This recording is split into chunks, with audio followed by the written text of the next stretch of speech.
thank you once again. Oh, it's my pleasure. I'm so. Let me just say, it's so like you write a book and you put it out in the world, and you just like don't know whether anybody's reading it, and it's always such a delight when somebody like lets you know that they've read the book even at all, and that it's really just lovely to be chatting with you about that. It's amazing book. We have been discussing about all these topics you mentioned in your book for last maybe 3 years with Sherry. And after I read your book, like you like answered all the topics we just we were just discussing all the time. So it was very exciting to read it and then reaching out to you. Awesome. I'm so glad to hear that. So I would like to start immediately, if it's okay for you. Like, what inspired you to write the AI music problem, this book, first of all? Yeah, so after I wrote my first book about analyzing music with computers. Mhm. A book called the Music and the Data, and um, I and it's throughout all of that project, it was very much about like what you do to music in order to make it legible to like a music theory or music history sort of analysis. And it's hard to like get music in a way that you can like actually figure out what's going on inside of it with a computer. And so I had all of this like disappointment with like the limits of what you can do with a computer to analyze music, and then seeing this like AI conversation really blossom in 2021, 2022, 2023.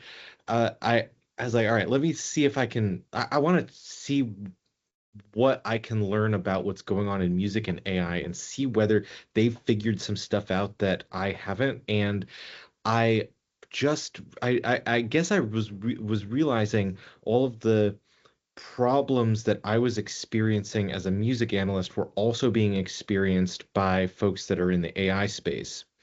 And that's sort of where the book project came from. My experience of realizing that all of the things that I've been struggling with as a music researcher were also the same things that were being struggled with in AI research. Mhm. And how do you define creativity in the context of machine learning and music, and how does it differ from human creativity? Yeah. So the idea that something is creative, the word creative can be a pretty squishy idea. And um, so there's this uh, there's this thinker called Margaret Bowden. She she's been writing about computational creativity for a long time, and her two parameters are whether it's creating something new and whether it's creating something that's um, that's legible or understandable to another human being, and that often means that it's like within some sort of expectation framework, that it like conforms to your expectation. So is it new, and is it in the does it conform to some sort of group of expectations?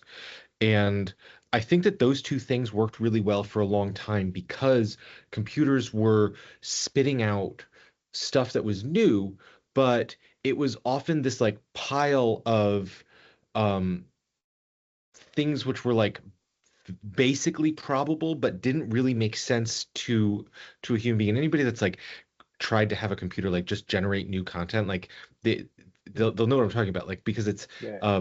some like about some percentage of what a computer like just spits out when it's making some sort of new content is does make sense, but most of it is just garbage.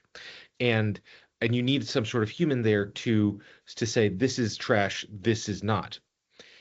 And so what Bowden was doing is saying that if a computer can't tell that it's trash, it's not being really creative. I think thing that we're seeing right now is that computers can create more structured content because of the more powerful AIs and the more long-term memory that's being used in AI models. And so the stuff that's being created is less obviously trash, or it's less likely to be trash.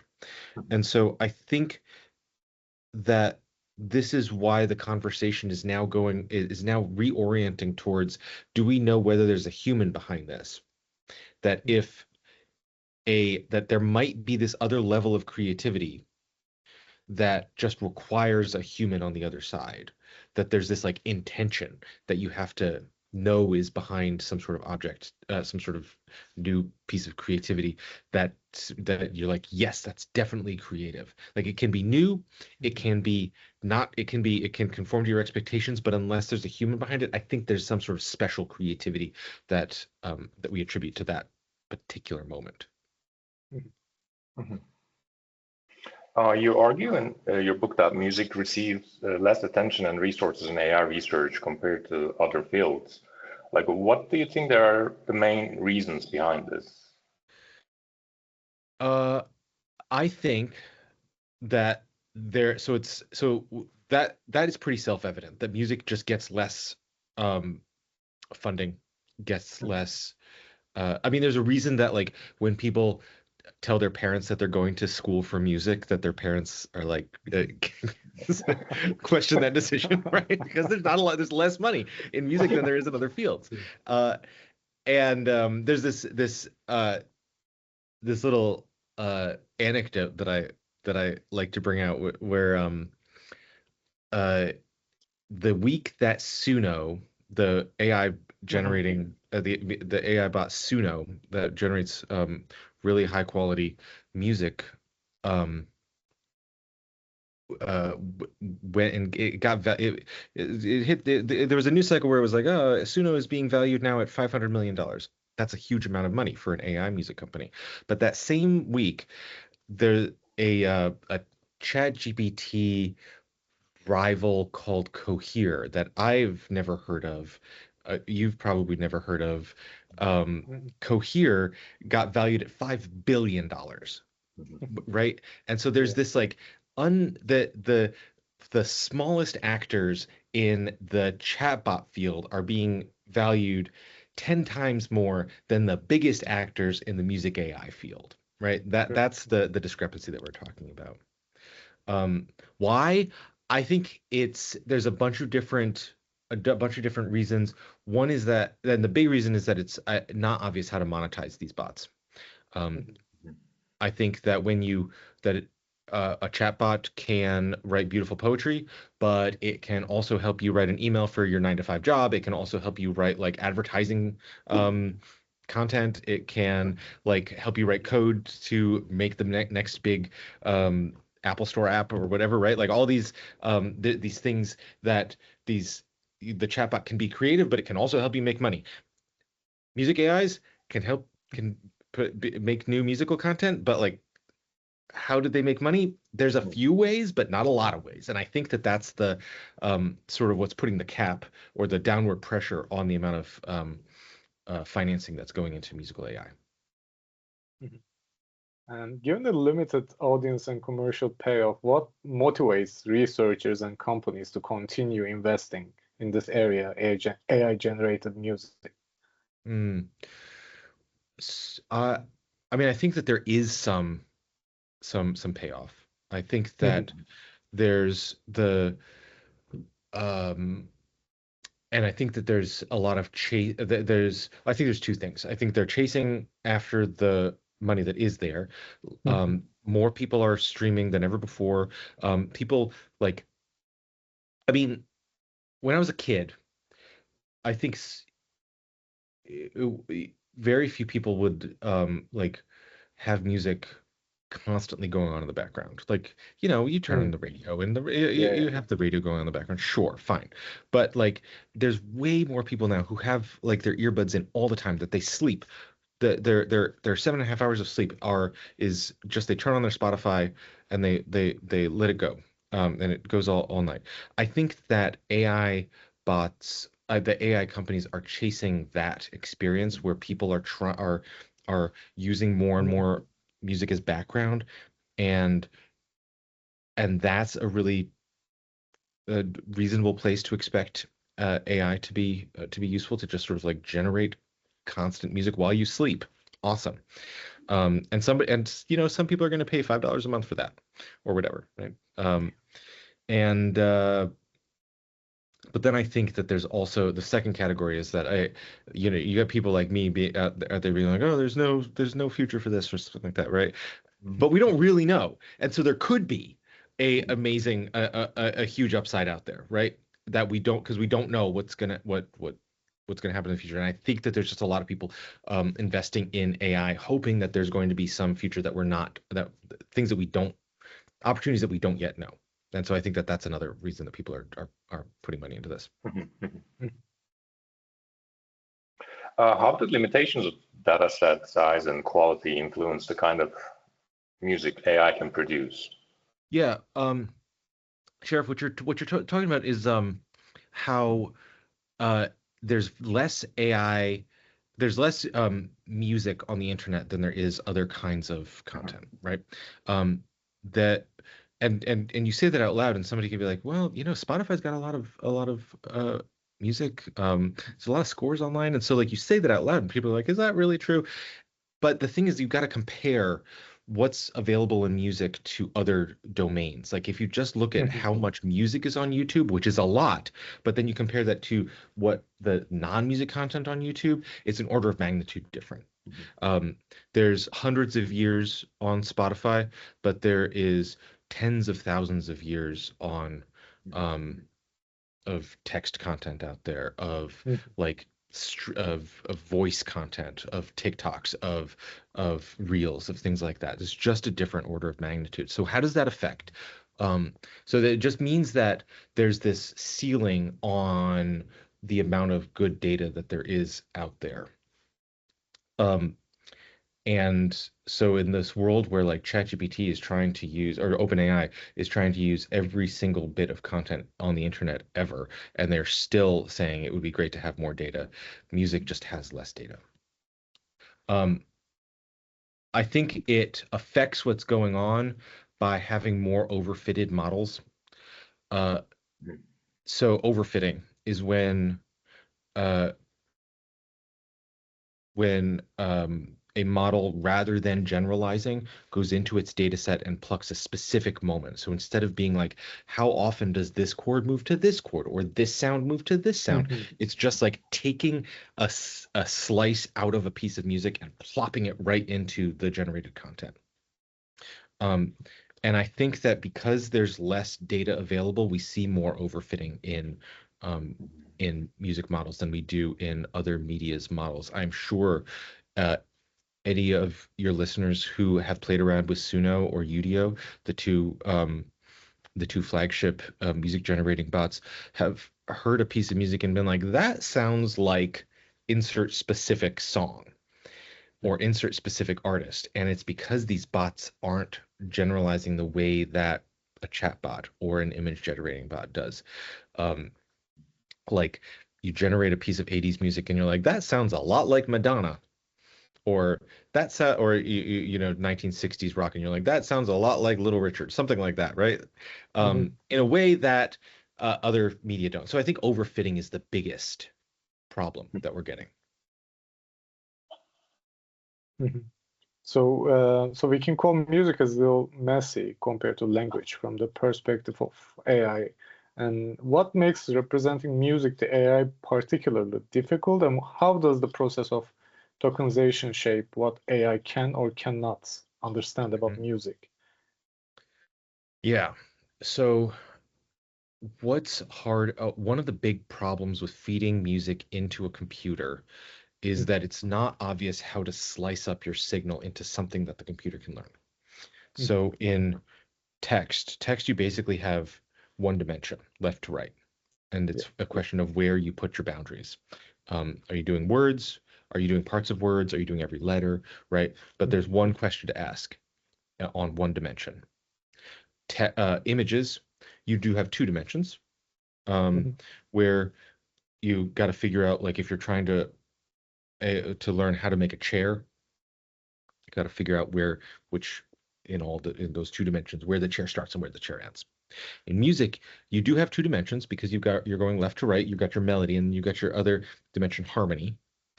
And so you've got to figure out where things start and where things end, but it doesn't stop there. You've got instrumentation is another dimension. You've got loudness. That's going to be another dimension. You have rhythm and meter, other dimensions. So for instance, if you've got a rhythm that's going, so if you've got this pattern 1, 2, 3, 1, and your rhythm is going ta ta ta ta, are you going to call that strong weak, or are you going to call it long short? And if you call it long short, then does that mean that token is going to be the same as something that's off the beat? So 1, 2, 3, long short, right? But then if you call it weak, if you then say no, I don't want those to be different things, and you call it weak, strong, then you lose the connection between those two. Like, they're the same rhythm in different meters. And so do you then also have to put, like, not just duration, like how long the notes are, but also where they occur in the measure, how strong they are? Like, do you need both of those things? And so there's two more dimensions that, if you want to get the richness of the musical signal, you need to have both. And so there's just so much information that goes into a moment of music and what makes it tick, that it's hard to know exactly what to slice and what to take out of the signal, what to make the token that you're feeding into your AI machine. What would it take for AI to progress from producing fragments to creating coherent, large-scale musical words? You already mentioned. Yeah, geez, I'm not. It's sort of, to me, it's an open question as to whether this is learnable with the current technology or not. Like, the difference between, like, what makes transformers cool, and useful, is that they can chunk the signal and chunks, and then chunks of chunks. Like, they're good with hierarchy. But music has so much variation in the way that its hierarchies work, that it's not obvious to me that transformers are going to get large-scale musical structure and large-scale musical variations. And, like, what makes a jazz solo work is connecting this to this to this to this, but, like, having the things in between not connect to each other. But this thing is going to connect to this thing that has nothing to do with the other things in between. And so there's this and that just might not be the way that current technologies can wrap their artificial minds around the signal. But it's possible that it's possible that I'm wrong, and it's possible that there's a future new kind of model that learns this kind of structure. So yeah, maybe the answer is a new kind of model, and maybe the answer is more data, maybe the answer is more computing power. But I think that there is a real problem right now, a real log jam with musical learning that's going on right now. You make a distinction between Craftworks and artworks. Can AI-generated music ever be art, in your view? So Craftworks and artworks is this dichotomy that talks about that tries to capture whether you are perceiving intention and expression behind something. It's a little bit of a complicated dichotomy, because there's a lot of, like, it's used by early 20th century romanticists and modernists, and there's often some, like, racism that's tied up in it, like Western music theory is artwork, whereas jazz is craftwork or something like that. So there's some grossness there. So I want to say that out loud, but just because something's been used irresponsibly in the past doesn't mean that we can't use it responsibly now. Like a piece of jewelry is a craft work because you don't think it's not expressing anything, but a piece of poetry is an artwork because it's expressing something. And I think that AI generated music, because there's no human behind it putting some sort of expression, message, intentional message into it, that it can't go into the realm of artwork. Is it possible that people will get the same amount of pleasure, the same amount of emotional engagement with a AI generated piece of music as I would get from a piece that I know is by a human? That's possible, but I think it's a different thing. I think that it's useful to keep this category of experience where I'm connecting to another human being through some expressive practice. I think that that's a useful experience to have a name for, and I think that using the word artwork to talk about that communal experience is important. And I just don't think, even if there's a large amount of pleasure, a large amount of emotional engagement with a piece of AI generated content, I just think it's a different thing. It's like, there's all these stories about like people having AI chatbot boyfriends, like that you make a boyfriend on your chatbot, and like you can get a lot of emotional engagement out of that. You can get a lot of pleasure out of that. But like it's a different thing. It's just a different thing than having a human to human connection. And so I don't want to like downplay the possibility of AI generated content, but I just think we should have a different word for what's going on there than what's going on when two humans connect with one another. I don't know. Do you guys buy that? Like, is that does that seem right to your experience with music and AI? For me, pretty much as you say, actually. Yes, for me as well. To be honest, I don't get really excited by AI music. Never. It can sound really cool, but it's really hard for me to imagine somebody, like when they're sad, taking a piece of sad AI, like going in, instead of searching out a piece of sad music made by another sad human being, that they go and they like generate a sad song. Like, I feel like that's just not what we go to music for when we're trying to use music to like get at our emotions. Yeah, true. Yeah. So yeah, that was all our question, Chris. Thank you so much. Thank you for this conversation. It's been really lovely.